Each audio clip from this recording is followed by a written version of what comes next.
AskReddit by JP Hub City 23. Who is the GOAT stand-up comedian? When I was a kid my parents moved a lot, but I always found them. Rodney Dangerfield. My psychiatrist told me I was crazy. I asked for a second opinion and he said alright, you're ugly too. Came to say Carlin as he was brilliant at his craft, and Pryor was his equal from another mother, but of all the names I saw mentioned, no one mentioned Red Fox. Most of you all only knew him from Sanford and Amp, Son, but that was at the end of his life. He came up in the clubs pre and post the civil rights movement. He was also known as the king of the party records. You couldn't buy one of his records without it being in a plain brown paper bag. Blue before blue became blue.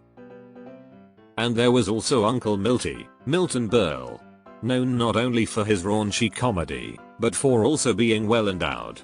I'd also care to mention Martin Short for his ability to not work blue and still get the laughs. All the other names mentioned have their place, depending on your preference, but sometimes it's the OGs that deserve the title for what they had to go through to get to where they did. Quick Red Fox joke I remember fondly from my childhood. I asked her, do you smoke after you fuck?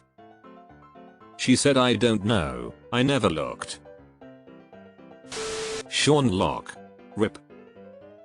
I'd like to keep my carrot. George Carlin, but honorable mention to Richard Pryor. This is the correct answer in the correct order. The late Sean Locke. He's so multi-talented. I heard he even won Rectum of the Year once. Billy Connolly. Billy is the master of comedy storytelling. I could listen to him gab for ages. There's something quaint and endlessly pleasant about his anecdotes, delivered through that iconic Scottish burr. Scrolled a ton and lot of good answers but haven't seen Carol Burnett mentioned, so mentioning her greatness. George Carlin. Checking the top comment from when this was asked last week. Yup. George Carlin. Carlin would be hard to top. You hear Bob died? Or no kid, and I just saw him the other day.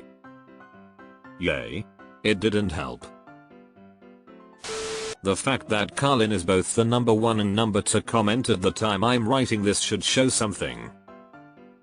I'd put Lenny Bruce on that list as well, as he was Carlin's inspiration and one of the pioneers of being able to swear in comedy. Carlin and Pryor. I go back and forth. Richard burnt himself up. I said fuck it, I'll have another heart attack. I'm surprised Bob Newhart gets no love.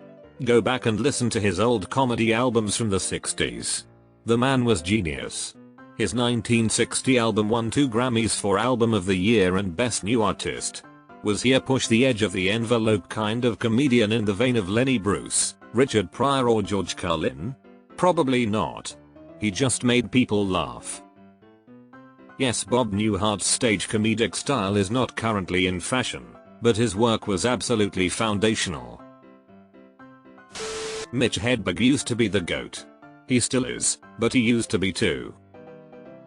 Deleted. No Bill Hicks fans in here? Robin Williams. I had to give up drinking because I kept waking up nude on the hood of my car with my keys in my ass. Richard Pryor. Both humor and heart, more than anyone. Steve Martin back in the 70s was unstoppable. Some people have a way with words, other people, no have way, is a Steve Martin line that always cracks me up and Amp. In fact, I have to keep retyping this cause I'm giggling just thinking about it. Norm. There is one country that worries me, though. Not Iraq, not Iran, not North Korea. The only country that really worries me is the country of Germany. I don't know if you guys are history buffs or not, but in the early part of the previous century, Germany decided to go to war. And who did they go to war with? The world. Never been tried before. And so you figure that would take about 5 seconds for the world to win. But no, it was actually close. God, I miss that man. He was one of a kind.